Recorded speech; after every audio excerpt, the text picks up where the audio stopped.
আপনি কি নিজে একটা বাড়ি বানাতে চান কিন্তু কন্ট্রাক্টরের ডিজাইন নিয়ে চিন্তায় আছেন? তাহলে এই ভিডিওতেই কিন্তু আছে আপনার জন্য পারফেক্ট সলিউশন। আর সরকার বিল্ডার্স, এখানে আপনি এক জায়গাতে পাচ্ছেন planning, architecture, structure design, construction, interior design, মানে ইনারা দিচ্ছে সম্পূর্ণ ক্যারিটি, নিখুঁত কাজ, top notch quality, best material and service. এখন আর আলাদা আলাদা লোকের পিছনে দৌড়ানোর দরকার নেই, সবকিছু পাবেন একই জায়গায়। তাহলে আর দেরি কেন, আজই আপনার ড্রিম হোমে প্রথম স্টেপ নিন। এখনই ইনাদের সঙ্গে যোগাযোগ করুন, আর প্ল্যানিং থেকে একদম ইন্টেরিয়র পর্যন্ত সবকিছুর সলিউশন হয়ে যাবে। নমস্কার, আমি আজ সরকার বিলাসের রাহুল সরকার বলছি। দাদা এই বিল্ডিং এ কতদিন হলো? এই বিল্ডিং আমাদের মোটামুটি অলমোস্ট 3.5 মাস রানিং। 3.5 মাসে এরকম?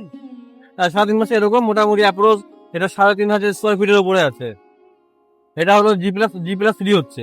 আচ্ছা, এটা কতলা বিল্ডিং হবে এটা? এটা হলো তো আপনার এই 4টা ছাদ হবে।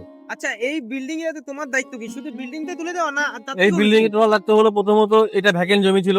আচ্ছা, ভ্যাকেন্ট জমি থেকে এখানে plan pass design as per এই জমি অনুযায়ী প্ল্যান পাস থেকে শুরু করে কোথায় কি রুম হবে, গ্যারেজ কোথায় হবে, এরপরে বিল্ডিংটা একদম ফিনিশিং দেওয়ার পরে এর ইন্টেরিয়ার থেকে শুরু করে মানে যে ক্লায়েন্ট আছে আমার তার হাতে আমি চাবি দিব তাকে আমি। মানে এটা আমাদের তো। সম্পূর্ণ বিল্ডিং এর কাজটা Building, ইন্টেরিয়ার interior, প্ল্যানিং থেকে শুরু করে সম্পূর্ণ, একদম তাই তো? একদম একদম একদম ঠিক আছে, তাহলে তোমাদেরও এইরকম মানে সম্পূর্ণ প্যাকেজ নিয়ে চাইলে আর সরকার বিল্ডার্সকেই লাগবে।